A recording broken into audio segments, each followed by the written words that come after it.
hääl, 2 läbimängu. 1 ja 2.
Den brinnande teine hääl, meloodiline teine hääl. 1 ja 2.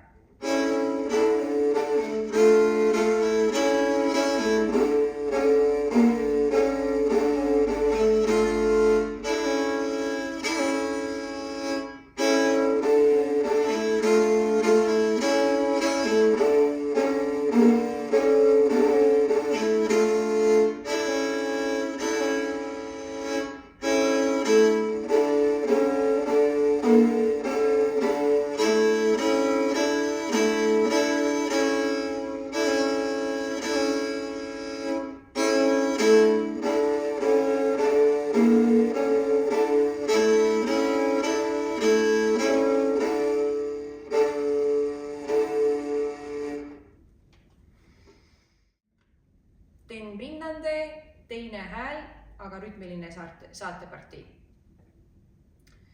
1 ja 2.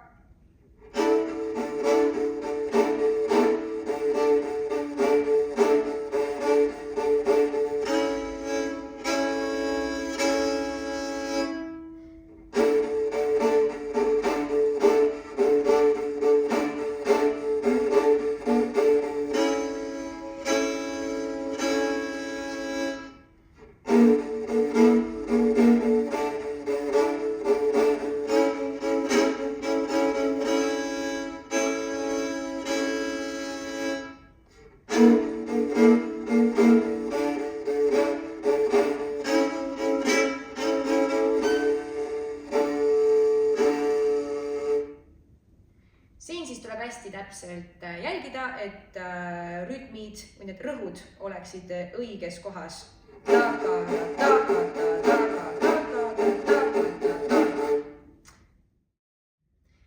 Kui te nooti vaatate, siis näete, et teisel ja kolmandal häälel on alguses sihuke tore klausel nagu teisel korral ja edaspidi koos efektidega. See siis tähendab seda, et te võite nende pikkade nootide mängides teha siin igasugu toredaid efekte juurde, näiteks või siis leida mingid ägedaid kõlasid veel oma pilli pealt, mis siis võiks anda sihukest toredat massi juurde esimesele häälele siis. Ja seda kõike siis mõistuse piires ja pianos.